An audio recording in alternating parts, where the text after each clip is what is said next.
Welcome back to the Deep Dive. Today we are looking at a resume that, frankly, just shouldn't exist. It really shouldn't. It's a resume that's just filled with contradictions. I mean, if I told you we were profiling a rock and roll Hall of Famer, you'd get one image in your head, right? Sure, leather jackets, guitars, the whole thing. Exactly. Yeah. But then what if I added that this person is also a National Book Award winner, a distinguished photographer, a human rights activist, and, a commander of the French Ordre des Arts et des Lettres. The image just completely shatters. It creates a kind of cognitive dissonance for sure. It does. Usually you get to be one of those things, not all of them. We are, of course, talking about Patti Smith, and I feel like in pop culture, she gets flattened into this two-dimensional cutout, the godmother of punk, the woman in the men's white shirt on the cover of Horses. But looking at the stack of research we have, including her new memoir, Bread of Angels, that just hit shelves a couple of months ago, that label feels incredibly reductive. Oh, completely. It's like calling Leonardo da Vinci that guy who drew helicopters. Right. That's a perfect analogy. I think to really understand Patti Smith, especially now that we're sitting here in January 2026, looking back at nearly 80 years of her life, you have to stop thinking of her as a musician. Okay, that's a bold statement. Go on. She isn't a musician who writes poetry. She is a poet who hijacked rock and roll to get her words heard. And that is a fundamental difference. So that's our mission for this deep dive. We want to figure out how a factory worker from New Jersey, who literally daydreamed that 19th century French poets were her boyfriends, managed to bridge that gap between the Beat generation and the Sex Pistols. It's an incredible story. And I really want to dig into her middle years, the 80s and 90s, because I think that's where the real story is, not just the loud, famous punk years. That's where the transformation happens, from icon to, I'd say, sage. Sage, I like that. Yeah. But we have to start at the beginning. And usually biographies start with born in Chicago, 1946, which is true for her. But the real story, her emotional story, starts in Deptford Township, New Jersey. And we have to talk about the Bread of Angels reveal immediately, because it just completely rewrites her origin story. It does. It's a bombshell, really.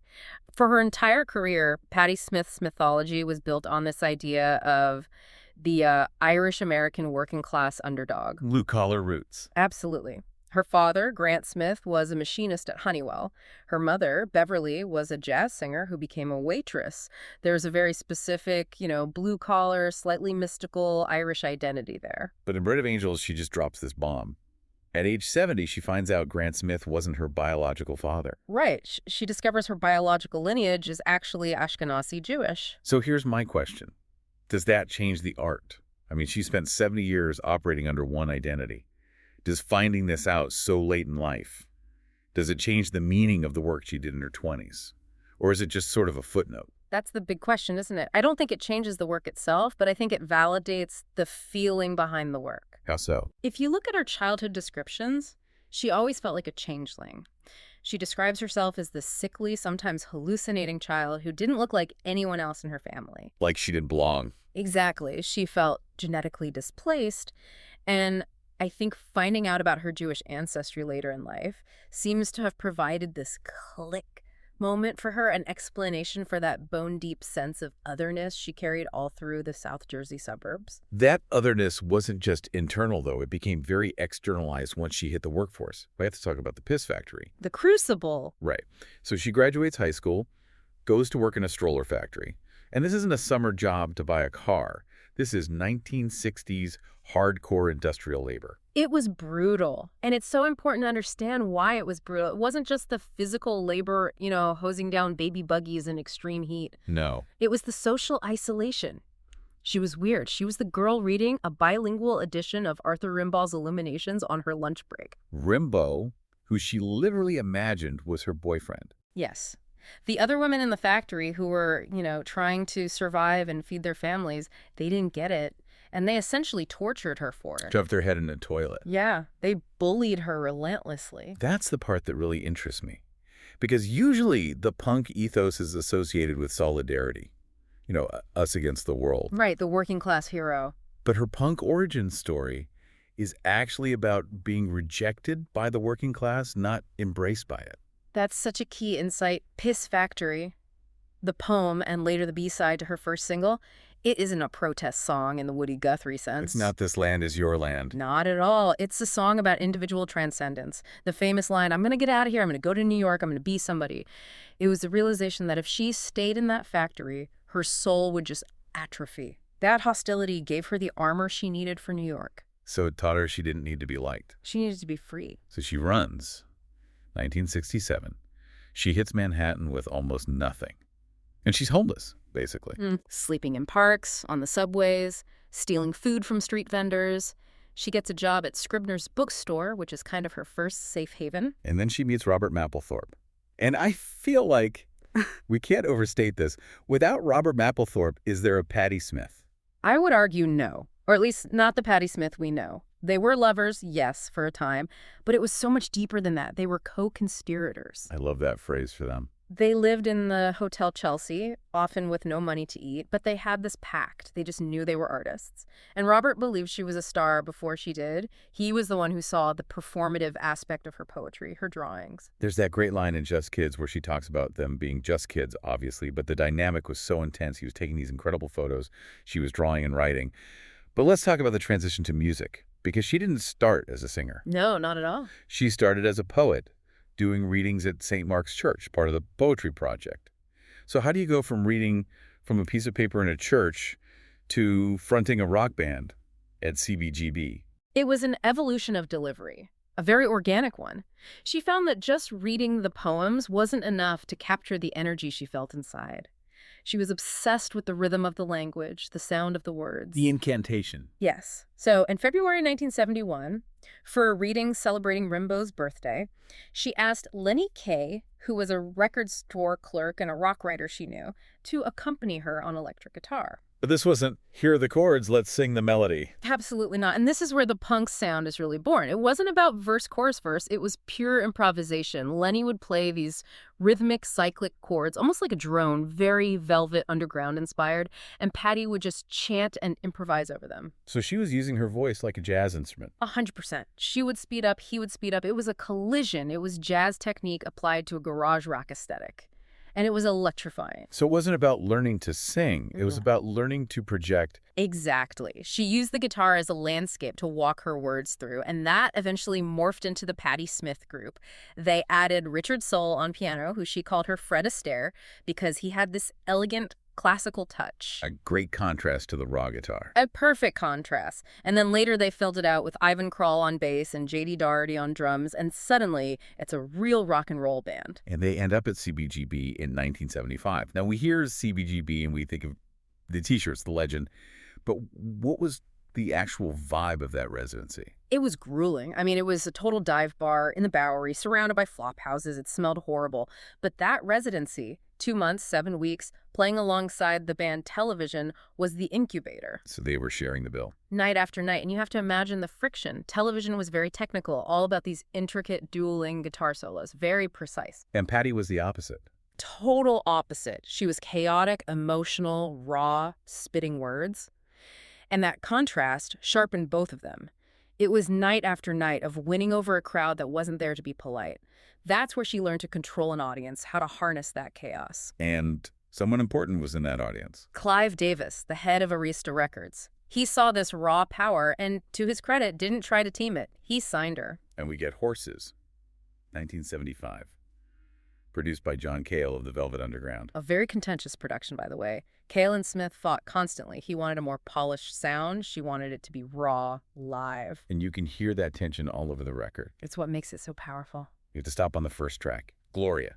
It's a cover of a Van Morrison song, technically. But she just blows it apart and rebuilds it. And she opens with, Jesus died for somebody's sins, but not mine. One of the most famous, most confrontational opening lines in rock history. And it's usually read as just straight blasphemy. She hates God. But looking at her later life, her Vatican performances, that doesn't track. What is she actually saying there? I think it's not atheism, it's autonomy. You have to remember, she was raised as a Jehovah's Witness. A very strict religion. Incredibly strict. She left because the dogma was too suffocating. That line is a declaration of spiritual independence. She is saying, I am responsible for my own soul. My sins are my own.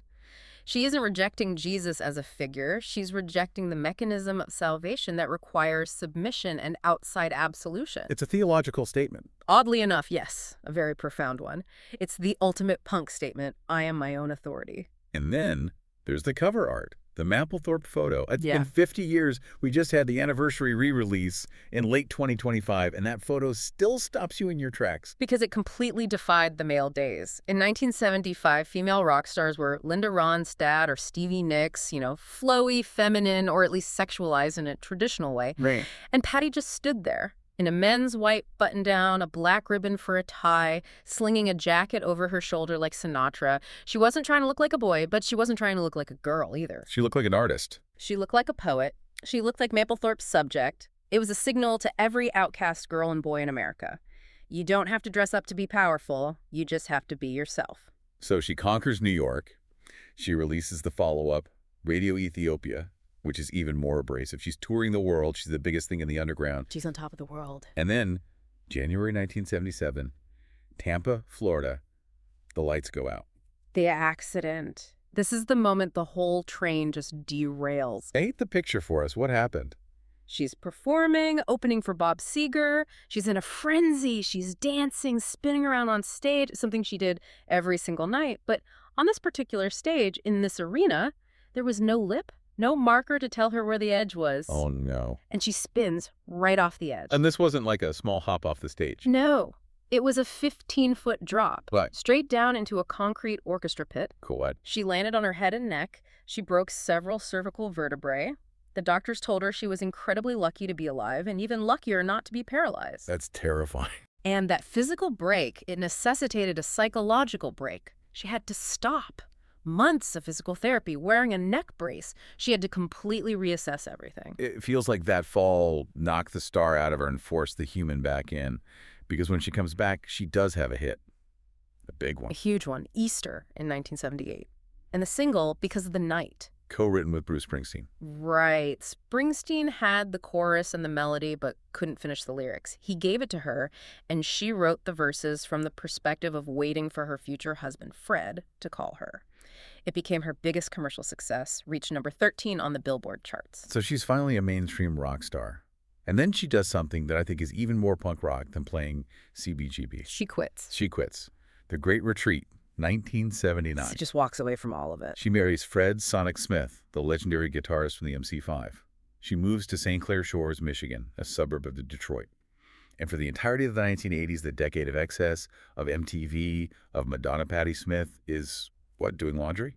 Effectively, yes. And this is the part of her life that confuses so many people, but I think it's the most fascinating. She went from being the absolute queen of New York cool to a housewife in the suburbs. It's a radical act. A truly radical act. She baked bread. She raised her 2 children, Jackson and Jesse. She didn't have a nanny. She didn't tour. She just lived. Why? I mean, she had the world at her feet. She could have been as big as anyone. I think she recognized that fame was becoming its own kind of cage. She wanted to live a life, not just perform one. Well. And there's a real discipline in that. It takes a lot of confidence to say, I am an artist even if no one is watching me right now. So she was still creating. Every single day. She wrote, she studied, she read voraciously, she raised her kids. She jokes that she married Fred because she didn't have to change her name, Smith to Smith. But the reality was they had this deep, quiet, domestic love. It was a real partnership. It really challenges our idea of success, doesn't it? We think success is more, more, more.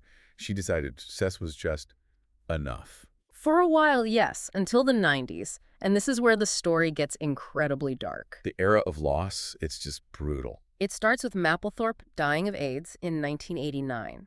And that was like losing her other half, her artistic twin, a huge blow. But it gets worse. Much worse. In 1994, Fred Smith, her husband, her anchor, the reason she left New York, dies of a heart attack. He was only 45. Unimaginable. Just completely unimaginable. And then literally 1 month later, her brother Todd dies of a massive stroke. No. Yes. So in the span of about 30 days, she loses the 2 most significant men in her daily life. She's a widow with 2 young kids in Michigan. The silence in that house must have been just deafening. It was a total collapse of her world.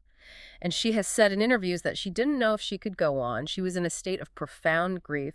But this is where her community, her artistic family, saved her. Who stepped in? Allen Ginsberg, the great beat poet, and Michael Stipe from REM. They basically staged an intervention. What do they do? They told her, you have to work, you have to get out. Stipe especially just kind of dragged her back into the light. He got her to perform again. Then Bob Dylan asked her to open for him on his 1995 tour. They understood that for Patti, creation was survival. If she didn't get that grief out, it would kill her. And the result of all that pain was the album Gone Again in 1996. A masterpiece of grief. It's not an angry punk album. It's a haunting, largely acoustic, atmospheric record. It's the sound of someone trying to find their footing after the world has been pulled out from under them. There's an incredible song about a boy, which is a tribute to Kurt Cobain. Yes, who had also just died. She was metabolizing all this death. Fred, Todd, Robert, Kurt, Richard Soule, her pianist, had also died a few years earlier, and turning it into something beautiful and lasting. This really marks the shift to what I call the sage phase, because post-2000 she becomes less of a rock star and more of a public intellectual, a literary figure. Which culminates, of course, in Just Kids in 2010. The National Book Award winner. I think that book changed how a whole new generation saw her.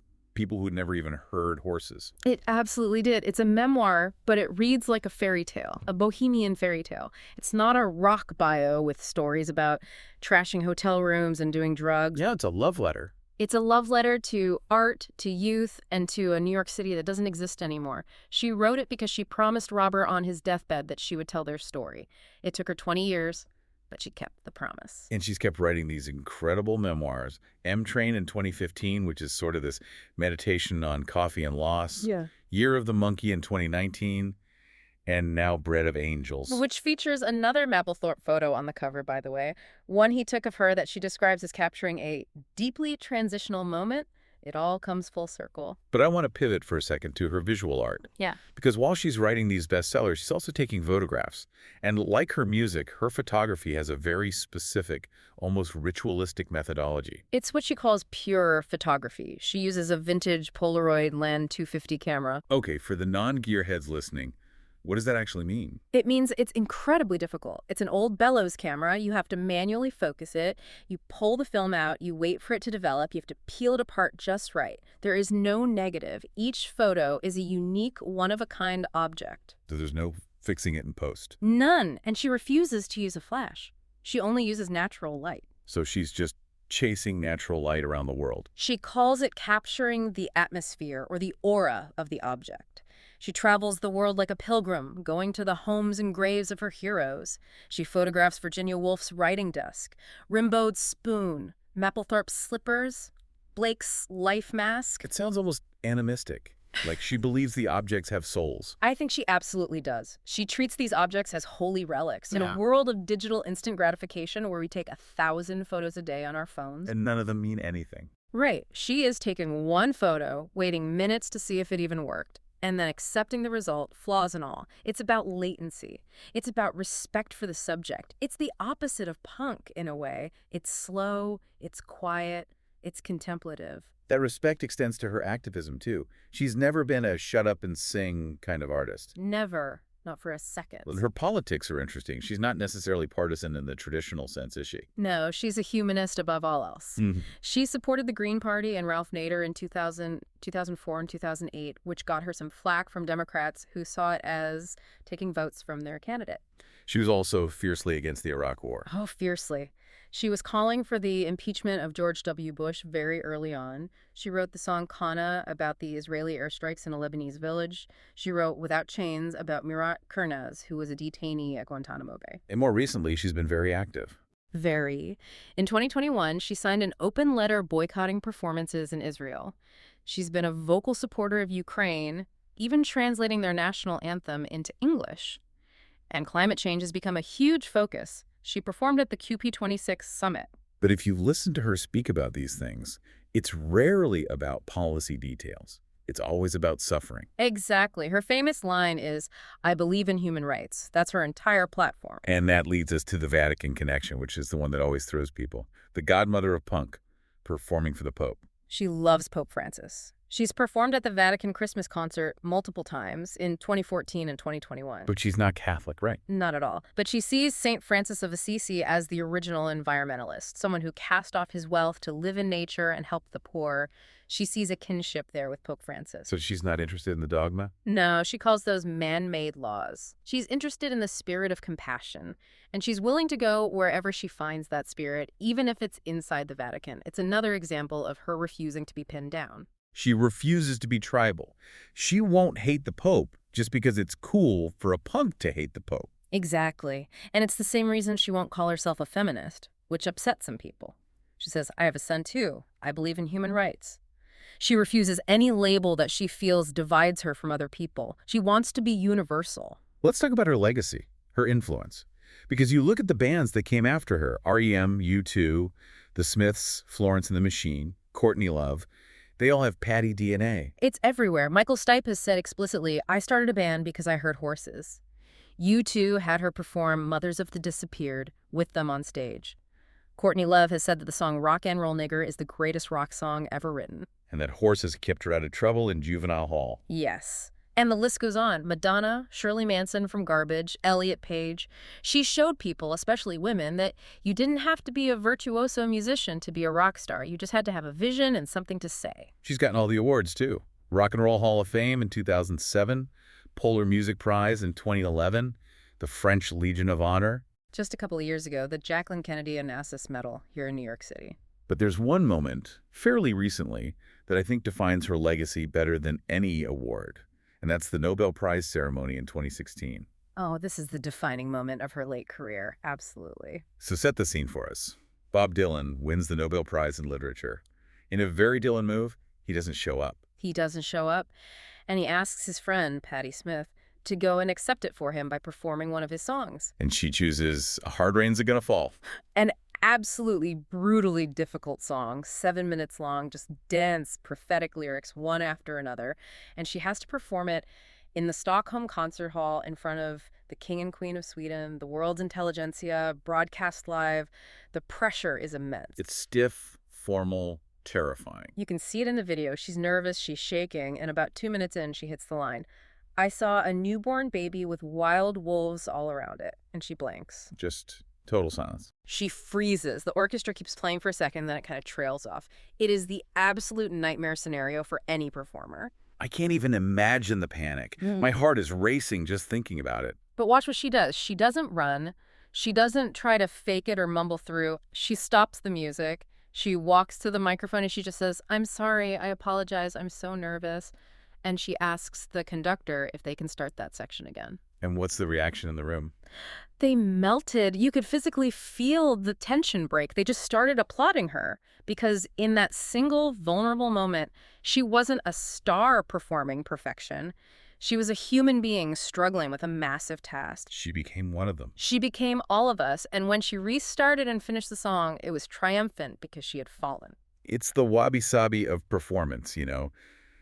The Japanese idea that the flaw makes the thing beautiful. The flaw made it real.